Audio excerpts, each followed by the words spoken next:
नमस्कार पुणी थे स्वागत करुच्ची आमर एही आलोचना को जोठी आमे फकीरमोहन सेनापति उपन्यास समग्र भितरे बुड़ी रही आज आमे देखिवा छमाणा आठगुंठार 49 परिच्छेद यार ना हेउछि पुलिस तदारक हाँ जदि केही आमर पूर्व आलोचना गुड़िक शुणी नाहंती तेबे अनुरोध आगो सेगुड़िक टिके शुणी नियंतु ताहेले आजिर ई परिच्छेदटा बुझिबाकू आहुरी सहज हेबो।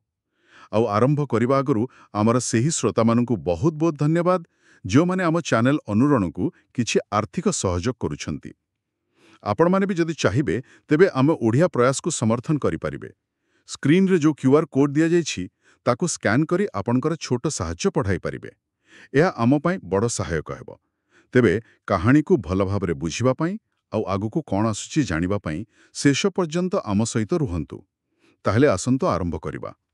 गोविंदपुर गांव आउ गोटे सकाळ हेले आजी पागटा तिके मेघुआ ना। हाँ पूरा मेघुआ आउ गाँर सबुदिनिया काम सेमिति तो चलीछि किए बाटना बाटुछि किए घास काटुछि। हाँ आउ तंती साइरु सेई झमधुम शब्द भी आसुछि। बेळ बोधे सकाळ 3 घड़ी हब। ठीक एथिकी बेले श्याम साहुंक हलिया गोपाला सामल से बिलरे हिळ बांधुथिला। हठात देखिला मंगराजंक हलिया घुसुरिया ताकू हाथ ठारी डाकुछि। ओहो घुसुरिया दौड़ी आसिला। गोपाल कान पाखरे किछि माने फुसफुस करी कहिला आउ शेषरे भारी करी कहिला बुझिलु खबरदार काहाकू कहिबुनी। शांतंकर कड़ा मना एथिकी कही तरबर रे चलीगला। हेले से कोन सत्तरे गुप्त रखिला? अरे ना जाऊ जाऊ बाटरे जिए देखा हेला मकर जेना दनेई साहू विनोदिया समस्तंको कानरे सेई गोटिए कथा तुनी तुनी और समस्तंको कहूथाए देख काहाकू कहिबुनी भारी गुप्त कथा। एइठु त आरंभ हेला गुजब जाहाकू आमे कहू वर्ड ऑफ माउथ किंतु एठी पूरा उल्टा गुप्त कथा समस्त को कही कही व्यापिला। हाँ सेपटे गोपाल भी काम छाड़ी दौड़िला साहू पाखकू। से कहिला आउ काहाकू से पुणी आउ काहाकू एमिति होई देखु देखु कथाटा पवन भली गाँ सारा व्यापीगला। आउ लोकंगो मनरे नाना कल्पना जल्पना किए कौन कहूथिबे। सिया तो किए कहूची जम्मादार आसीबो किए कहूची दारोगा आसीबे घोड़ारे चढ़ी आउ किए तो कहिलाणी कटकरू कुंपानी पल्टन आसीबो। पूरा गाँट गोटे अजणा भयरे थरुची। बापरे पोखरी तुठरू बहु माने तो अधा ओदारे घरकू दौड़िलेणी। चाटशाली रे भी पिलाए पूरा खेल जमई देलेणी कारण अवधान नाहांती। एपटे कौन हेइची ना घुसुरिया मंगराजंग पाखकू फेरी आसी कहिला जे गोबरा जेना घरे नाही। गोबरा जेना माने से गाँ चौकीदार। हाँ से सरकारी प्रहरी। ए खबर शुणी मंगराजंग मुह सुखीगला। भारी व्यस्त ही पड़िले। प्रथमे हलिया पठेले खोजिबाकू तापरे निजे गले तंती साई हेले काहारी देखा नहीं सबु घर कबाट बंद। इथिरु लागुची मंगराज किछि गोटे आशंका करुथिले। से बोधे गोबरा को खोजुथिले किछि माने साक्षी को हाथ करिबाकू किंबा किछि खबर पाइबाकू हेले सेते बेलकू बोधे देरी होई जाइथिला। हाँ सेमिति ही लागुची। से खाली घर भितरे बाहर हेउथान्ते। बेल भी गड़ी गड़ी दीपहर हेलाणी। ठीक एथिकी बेले गाँ मुंडरे देखागले जाने बेस विशालकाय घोड़ा सवार। ओहो पुलिस आसीगला। हाँ लंबा दाढ़ी छाती जाए देहरे ढिला चपकन मुंडरे बांकिया टोपी आगरे पछरे 5 जण चौकीदार ठेंगा धरिचंती और सभा आगरे किए जानिचंती से गोबरा जेना। अरे वाह जहाको मंगराज खोजुथिले से पुलिस संगरे। सेया समस्ते आसी मंगराजंक द्वारे पहुंचिले। सबार जनक गंभीर स्वर रे पचारिले एही घर? गोबरा बिचारा हाथ जोड़ी कहिला हाँ खुदाबंद। तापरे सबार जनक घोड़ारू ओलाइले। किछि समय परे आउ जणे सबार आसिले हेले यांको घोड़ाटा भारी बुढ़ा आउ दुर्बल हाड़ दिसिची। किंतु सबार जनक किंतु बेस मोटासोटा भल पोशाक पिंधिचंती माणियाबंदी धोती गात्रा मुंडरे पगड़ी हेले घोड़ा चालुनी। पछरो चौकीदार ठेंगारे बाढ़ुची आगरू सईस टाणुची। हेला के जानी जनक कांधारे भरा देइथिले भी हठात हामुली पड़ी गले आउ उठी पड़ी जे धरिथिला तारी गालरे चटकिना गोटे चटकणा। बा भारी नाटकीय प्रवेश तो ए दुई जण किए किए? हाँ प्रथम जे आसिले से हेउचंती केन्द्रापड़ा थानार दारोगा शेख इनायत हुसैन। 12 वर्ष हेला सेठी अछंती। ପାର୍ସିରେ ଦସ୍ତଖତ କରନ୍ତି। ଆଚ୍ଛା। ଆଉ ଦ୍ୱିତୀୟ ଜଣକ ସେ ହେଉଛନ୍ତି ମୁନ୍ସି ଚକ୍ରଧର ଦାସ, ଜଣେ ଅଭିଜ୍ଞ ପୋଲିସ ଅମଲା, ମାନେ ଲେଖାପଢ଼ା କାମ କରନ୍ତି। ତେବେ ଦାରୋଗା ଆଉ ମୁନ୍ସି ଏମାନଙ୍କ ଆସିବା ମାନେ ପରିସ୍ଥିତି ବେଶ୍ ଗମ୍ଭୀର। ନିଶ୍ଚୟ। ତାପରେ କ'ଣ ହେଲା, ମଙ୍ଗରାଜଙ୍କର ଯୋଉ କଚେରୀ ମେଲା ଥିଲା, ସେଠି ପୁଲିସ କଚେରୀ ବସିଲା। ଦାରୋଗା ସାହେବ ସତରଞ୍ଜରେ, ମୁନ୍ସି ଚାର୍ଜାମାରେ। ସାମ୍ନାରେ ବରକନ୍ଦାଜ, ଚୌକିଦାର ସବୁ ଠିଆ। ଆଉ ମଙ୍ଗରାଜ? ରାମଚନ୍ଦ୍ର ମଙ୍ଗରାଜ ଗିରଫ ହୋଇ ନଜରବନ୍ଦୀରେ ତଳକୁ ମୁହଁ ପୋତି ବସିଛନ୍ତି। କି ଅବସ୍ଥା! ସମୟର ଖେଳ। ପ୍ରଥମେ ହେଲା ଘର ଖାନ୍ତଲାସି।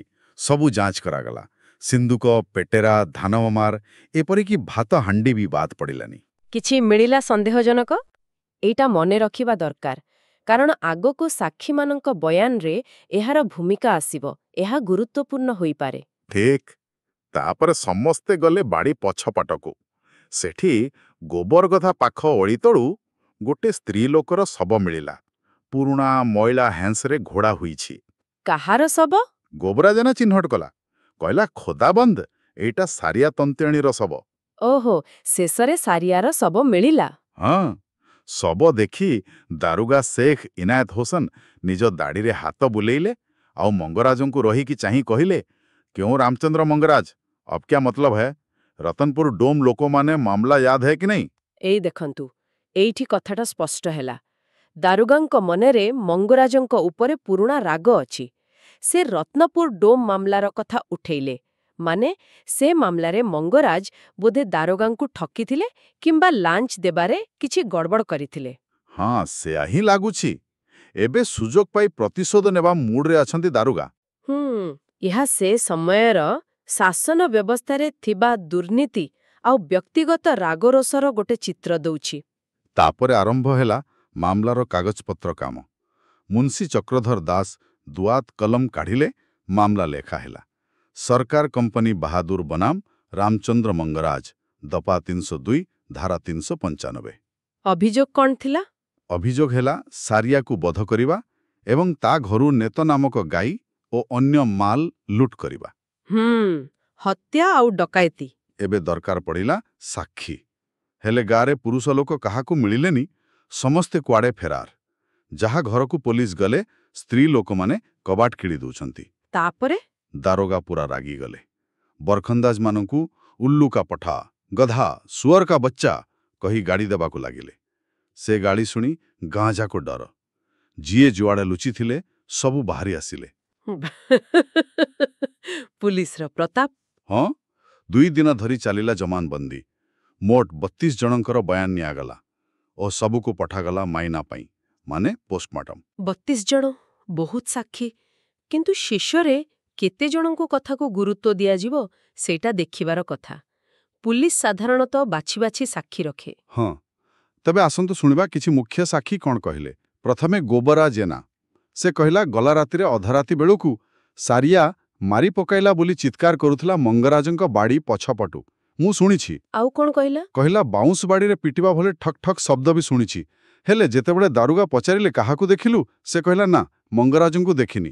ପୁଣି ଟିକେ ପରେ କହିଲା, ହଁ ହଁ, ତାଙ୍କ ପାଟି ଶୁଣିଛି। କଥାଟା ଟିକେ ଦ୍ୱନ୍ଦାତ୍ମକ ଲାଗୁଛି। ଦେଖିନି କିନ୍ତୁ ପାଟି ଶୁଣିଛି। ହଁ, ଆଉ ନେତା ଗାଈକୁ ସାରିଆର ବୋଲି ଚିହ୍ନଟ କଲା। କହିଲା, ମାସେ ହେଲା ମଙ୍ଗରାଜଙ୍କ ଅଗଣାରେ ବନ୍ଧାଇ ଅଛି, ମଙ୍ଗରାଜ ହିଁ ବାନ୍ଧି ଆଣିଛନ୍ତି। ଦ୍ୱିତୀୟ ସାକ୍ଷୀ ସନାରଣା ମାଳି। ପ୍ରଥମେ ସେ କିଛି କହିଲାନି, କହିଲା କିଛି ଜାଣିନି। ଦାରୋଗା ରାଗି ଯାଇ ହୁକୁମ ଦେଲେ, ଇସ୍କୋ ଚାଟସାଲି ଲେ ଯାଅ। ଓହୋ, ପୁଲିସ ମାଡ଼? ହଁ, ଅଧଘଣ୍ଟା ପରେ ତାକୁ ଅଣାଗଲା। ମୁକୁଳା ବାଡ଼, ଦେହରେ ଧୂଳି, ମାଡ଼ର ଦାଗ। ଏଥର ସେ କାନ୍ଦି କାନ୍ଦି ସବୁ ମାନିଗଲା। କ'ଣ କହିଲା? ସେ କହିଲା ପୁରା ଷଡ଼ଯନ୍ତ୍ର କଥା। କେମିତି ମଙ୍ଗରାଜ ତାକୁ ଜମି ଆଉ ଟଙ୍କା ଲୋଭ ଦେଖାଇ ଭଗିଆ ସାରିଆଙ୍କୁ ମିଛ ସ୍ୱପ୍ନାଦେଶ କଥା କହିବାକୁ ପଠେଇଥିଲେ। ମିଛ ସ୍ୱପ୍ନଦେଶ? ହଁ, କିପରି ଜଗା ଭଣ୍ଡାରୀ ଗାତରେ ଲୁଚି ଠାକୁରାଣୀ ସ୍ୱରରେ କହିଥିଲା, ପୁଅ ହେବ, ଧନ ମିଳିବ, ଦେଉଳ ତଳିବାକୁ ହେବ, ଆଉ ମନ୍ଦାର ଗଛ ମୂଳେ ପୋତାଧନ ଅଛି ବୋଲି। ଆଉ ସେ ପୋତାଧନ? ସନା କହିଲା, ସେ ଆଉ ଜଗା ମିଶି ଆଗଦିନ ରାତିରେ ସେଠି ଗୋଟେ ମୋହର ପୋତି ଦେଇଥିଲେ। ସେଇଟା ପାଇ ଭଗିଆ ସାରିଆ ଖୁସିରେ ଜମି ବନ୍ଧକ ଦେଇଦେଲେ ମଙ୍ଗରାଜଙ୍କ ପାଖରେ। ବାପରେ, କି ଭୟଙ୍କର ଷଡ଼ଯନ୍ତ୍ର! ଧର୍ମ ନାଁରେ ଏମିତି ଠକାମି? ହଁ, ସନା ଆହୁରି କହିଲା, ଘର ଭଙ୍ଗା ହେବା ପରଠୁ ଭଗିଆ ପାଗଳ ହୋଇ ବୋଲୁଛି ଆଉ ସାରିଆ ମଙ୍ଗରାଜଙ୍କ ଦ୍ୱାରେ ପଡ଼ି କାନ୍ଦୁଥିଲା। ଏ ସାକ୍ଷ୍ୟଟା ତ ମାମଲାର ମୋଡ଼ ବଦଲେଇ ଦେଲା ଭଲି। ମଙ୍ଗରାଜଙ୍କର ପୁରା ଚରିତ୍ର ପଦାକୁ ଆସିଗଲା। ନିଶ୍ଚୟ। ତାପରେ ଆସିଲା ମରୁଆ, ସେ ବ୍ରାହ୍ମଣୀ ଯିଏ ମଙ୍ଗରାଜଙ୍କ ଘରେ ଥିଲା। ସେ କାନ୍ଦି କାନ୍ଦି କହିଲା, ସାରିଆ 8 ଦିନ ହେଲା ବାଡ଼ି ଦ୍ୱାରେ ବସି ଖାଲି ମୋ ଛମାଣା 8 ଗୁଣ୍ଠା ମୋ ନେତଗାଇ କହି କାନ୍ଦୁଥିଲା, କିଛି ଖାଉନଥିଲା। ଆଉ ସାନ୍ତାଣୀ? ମରୁଆ କହିଲା, ସାନ୍ତାଣୀ ଭାରି ଦୟା କରୁଥିଲେ, ତାକୁ ଖାଇବାକୁ ଦେଉଥିଲେ, ନିଜେ ବି କାନ୍ଦୁଥିଲେ। କିନ୍ତୁ ଚମ୍ପା, ସେ ତାକୁ 3 ଥର ଛାଞ୍ଚୁଣୀରେ ମାରି ତଡ଼ି ଦେଇଥିଲା। ଓହୋ, କି ନିଷ୍ଠୁରତା! ସାନ୍ତାଣୀ ବି 7 ଦିନ ହେଲା ଖାଇନଥିଲେ। ସ୍ନାନ ପୂର୍ଣ୍ଣିମା ଦିନ ଚମ୍ପା ତାଙ୍କୁ କ'ଣ କହିଲା କେଜାଣି, ସେବେଠୁ ତାଙ୍କ ଦେହ ଆହୁରି ଖରାପ ହେଲା। ସେ ମଙ୍ଗରାଜକୁ ବହୁତ କହିଥିଲେ ଜମି ଫେରେଇ ଦେବାକୁ, ହେଲେ ମଙ୍ଗରାଜ ଶୁଣିଲେନି। ଆଉ ଚମ୍ପା? ଚମ୍ପା ରାଗିବାରୁ ସାନ୍ତାଣୀ ଆଉ କିଛି ନ କହି ଅନ୍ନ ଜଳ ଛାଡ଼ିଦେଲେ। ଶେଷରେ ଅଷ୍ଟମୀ ଦିନ ମରିଗଲେ। ଆହା, ସାନ୍ତାଣୀଙ୍କ ମୃତ୍ୟୁ ପଛରେ ବି ଏଇ ଲୋଭର କାହାଣୀ। କେତେ ଦୁଃଖଦ! ହଁ, ତାପରେ ଆସିଲା ବାଇଧର ମହାନ୍ତି, ଗୁମାସ୍ତା। ସେ ମଙ୍ଗରାଜ କେମିତି ଜମିଦାରୀ ହାସଲ କଲେ ସେ କଥା କହିଲା, ଆଉ ମାନିଲା ଯେ 6 8 ଗୁଣ୍ଠ ଜମି କଣ୍ଟ କବଲାରେ ନିଆଯାଇଥିଲା। କେତେ ଟଙ୍କାରେ? କବଲାରେ ଲେଖାଥିଲା 150 ଟଙ୍କା, ହେଲେ ସେ କହିଲା ପ୍ରକୃତ ଖର୍ଚ୍ଚ ମାତ୍ର 34 ଟଙ୍କା 8 ଅଣା। ବାପରେ, କେତେ ବଡ଼ ଠକାମି! ସେ ଆହୁରି ମାନିଲା ଯେ ମକଦ୍ଦମାର କୌଣସି ନୋଟିସ୍, ଡିଗ୍ରୀ ବା ନିଲାମୀ ଇସ୍ତାହାର କେବେ ଭୋଗିଆକୁ ଦିଆଯାଇନି। ପିଆଦା ଆସେ, ମଙ୍ଗରାଜଙ୍କଠୁ ବକ୍ସିସ୍ ନିଏ, ରସିଦ ଦେଇ ଚାଲିଯାଏ। ପରେ ଆସିଲା ଚମ୍ପା। ସେ କିନ୍ତୁ ପୁରା ଓଲଟା। କହିଲା, ମୁଁ ସାରିଆକୁ ଚିହ୍ନେନି, ସେ ଜ୍ୱରରେ ମରିଥିବ। ଶାନ୍ତ ଭଲ ଲୋକ, ଶାନ୍ତନୀ ବି ଜ୍ୱରରେ ମରିଛନ୍ତି। ଏମିତି କାନ୍ଦିବାର ନାଟକ କଲା। ଆଉ ଗାଈ କଥା? ଗାଈ କଥାରେ ବି ଗଡ଼ବଡ଼। ପ୍ରଥମେ କହିଲା ଘର ବାଛୁରୀ, ପୁଣି କହିଲା ସାରିଆଠୁ କିଣା ହୋଇଛି। କୌଣସି କାରାମେଳ ନାହିଁ। ପୁରାପୁରି ମିଛ ସାକ୍ଷ୍ୟ, ମଙ୍ଗରାଜଙ୍କୁ ବଞ୍ଚେଇବା ପାଇଁ। ତାପରେ ଆସିଲେ ବନ୍ନା ଜେନା ଆଉ ଧକେଇ ଜେନା, ଗୋବରାର ସମ୍ପର୍କୀୟ। ଦୁହେଁ କହିଲେ ସେମାନେ ମଙ୍ଗରାଜଙ୍କୁ ସେଇ ବାଉଁଶେ ବାଡ଼ିରେ ସାରିଆକୁ ପିଟୁଥିବାର ଦେଖିଛନ୍ତି। ଜଣେ କହିଲା 8 ଦିନ ତଳେ, ଆଉ ଜଣେ କହିଲା 9 ଦିନ ତଳେ ଅଧରାତ୍ରିରେ। ହେଲେ କେମିତି ଦେଖିଲେ? ଏଇଟା ଗୁରୁତ୍ୱପୂର୍ଣ୍ଣ। ସେଇଠି ତ ଗଡ଼ବଡ଼। ଜଣେ କହିଲା 2 କୋଶ ଦୂରରୁ ଆସି ଦୋକାନ ଚାଳ ଉପରୁ ଦେଖିଲା, ଆଉ ଜଣେ ବି ସେମିତି, କିଛି ଅବିଶ୍ୱାସଯୋଗ୍ୟ କଥା। ଏ ସାକ୍ଷ୍ୟଟା ବହୁତ ସନ୍ଦେହଜନକ। ଲାଗୁଛି ଯେମିତି ଶିଖା ହୋଇଥିବା ସାକ୍ଷୀ। ହୁଏତ ଦାରୋଗା ନିଜେ ଏମାନଙ୍କୁ ଲଗେଇଛନ୍ତି ମଙ୍ଗରାଜଙ୍କୁ ଫସେଇବା ପାଇଁ। ହଁ, ଏମିତି ସମ୍ଭାବନାକୁ ଏଡ଼ାଇ ଦିଆଯାଇ ପାରିବନି। ଶେଷରେ ଆସିଲା ଖତୁଚନ୍ଦ, ଜଣେ ତନ୍ତୀ। ସେ କହିଲା, ହଁ, ଗାଈଟା ଭଗିଆର। ଘର ଭଙ୍ଗା ଦିନ ମଙ୍ଗରାଜ ତାକୁ ବାନ୍ଧି ଆଣିଥିଲେ। ଆମେ ଡରରେ କବାଟ କିଳି ଲୁଚିଥିଲୁ। ତେବେ ଯଦି ଆମେ ସବୁ ସାକ୍ଷ୍ୟକୁ ଦେଖିବା, ଗୋଟେ କଥା ସ୍ପଷ୍ଟ, ମଙ୍ଗରାଜଙ୍କ ଲୋଭ, ଷଡ଼ଯନ୍ତ୍ର, ଅନ୍ୟାୟ ପୁରା ପଦାକୁ ଆସିଯାଇଛି। କିନ୍ତୁ ହତ୍ୟା ଅଭିଯୋଗଟା, ସେଇଟାକୁ ପ୍ରମାଣ କରିବା ଭଳି ସାକ୍ଷ୍ୟଗୁଡ଼ିକ ଟିକେ ଦୁର୍ବଳ ଆଉ ସନ୍ଦେହଜନକ। ଠିକ୍ କହିଲେ। ଏସବୁ ପରେ ଶେଷରେ ମଙ୍ଗରାଜଙ୍କୁ ପଚରାଗଲା। ସେ କହିଲେ, ହଁ, ମୁଁ ଭଗିଆଠୁ ଟଙ୍କା ପାଉଥିଲି, କୋର୍ଟ ଜରିଆରେ ଜମି ନେଇଛି, ମକଦ୍ଦମା ଖର୍ଚ୍ଚ ପାଇଁ ଗାଈ ନେଇଛି, କିନ୍ତୁ ମୁଁ ସାରିଆକୁ ମାରିନାହିଁ। ସେ ହତ୍ୟା ଅଭିଯୋଗକୁ ସିଧା ମନା କରିଦେଲେ। ହଁ, ଆଉ ଏହି ସମୟରେ ଠିକ୍ ଏତିକିବେଳେ ସେଠି ଗୋଟେ ଭାରି କରୁଣ ଦୃଶ୍ୟ ଦେଖାଗଲା। କ'ଣ ହେଲା? ଜଣେ ପାଗଳ ଭଳି ଲୋକ ଆସି ପହଞ୍ଚିଲା। ଛିଣ୍ଡା କନା ପିନ୍ଧିଛି, ମୁଙ୍ଗବାଳ ଜଟା, ଦେହସାରା ଧୂଳି କାଦୁଅ, ହାତରେ ଭଙ୍ଗା ମାଟି ହାଣ୍ଡି। ସେ ସେଇ ହାଣ୍ଡି ବଜେଇ ସାରିଆ ଲୋ ସାରିଆ କହି ନାଚୁଛି, ଗୀତ ଗାଉଛି। ଆରେ, ଏ କିଏ? ଗର୍ଜନ କରି କାମୁଡ଼ିବାକୁ ଗୋଡ଼େଇଲା। ବାପରେ, କି ଦୟନୀୟ ଅବସ୍ଥା! ଏଇଟା ହେଉଛି ମଙ୍ଗରାଜଙ୍କ ଲୋଭର ଚରମ ପରିଣତିର ଜୀବନ୍ତ ପ୍ରତିଛବି। ହଁ, ଚୌକିଦାରମାନେ ତାକୁ କାବୁ କରି ବାନ୍ଧି ପକେଇଲେ। କି ହୃଦୟ ବିଦାରକ ଦୃଶ୍ୟ! ସାରିଆର ମୃତ୍ୟୁ, ସାନ୍ତାଣୀଙ୍କ ମୃତ୍ୟୁ, ଆଉ ଭଗିଆର ଏ ପାଗଳାମି, ସବୁର ମୂଳରେ ସେଇ ଲୋଭ। ଏହାପରେ ଦାରୋଗା ତଦାରଖ ଶେଷ କଲେ।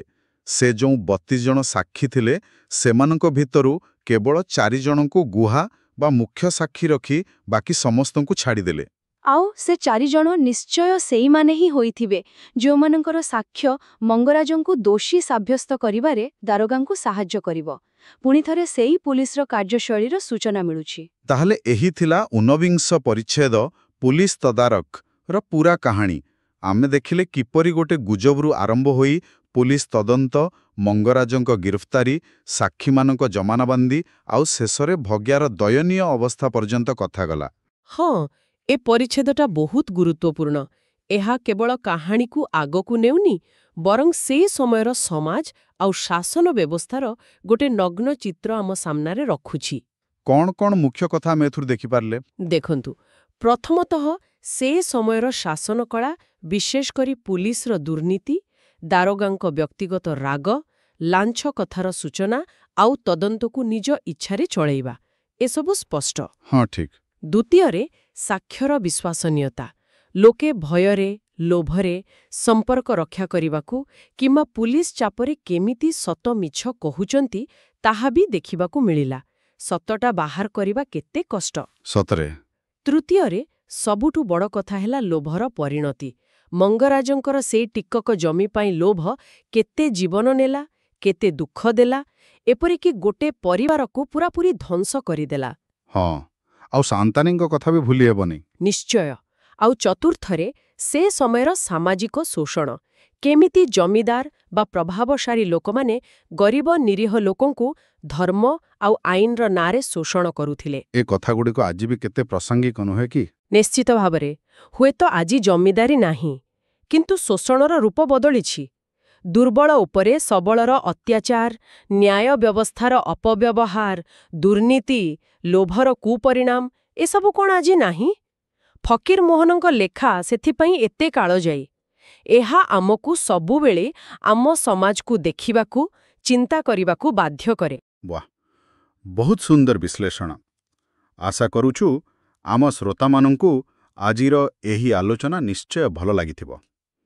आगुकु कौन होउछि, मंगराजंक भाग्यरे कौन अछि, मामला कुआडे जाउछि, एसबु जानिबा पई आम सह जोड़ी होई रुहंतु। आउ हाँ, आपण माने जदि आउ कोनोसी ओडिया उपन्यास बा कहानी उपरे एमिति आलोचना सुनिबाकु चाहुंतंती तेबे दयाकरी कमेंट बॉक्स रे आमकु जणांतु। जदि आमर एही प्रयास आपनकु भल लागुछि तेबे एही आलोचनाकु लाइक करंतु, सांगसाथी परिवार सह शेयर करंतु आउ आपणकर मतामत कमेंट माध्यमरे निश्चय दियंतु। आम चैनल अनुरणको सब्सक्राइब करिवाकु भूलिबेनी। दयाकरी अधिकरु अधिक शेयर करंतु आम एही ओडिया चैनल को आगोकु बढ़ाइबारे साहाय्य करंतु। नुआ आलोचनार सूचना पाइबा पई बेल आइकन को भी दबाई दियंतु। आम सह एते समय धरी रहितिबारु समस्तंकु बहुत बहुत धन्यवाद। पुणी देखा परवर्ती आलोचनारे। नमस्कार।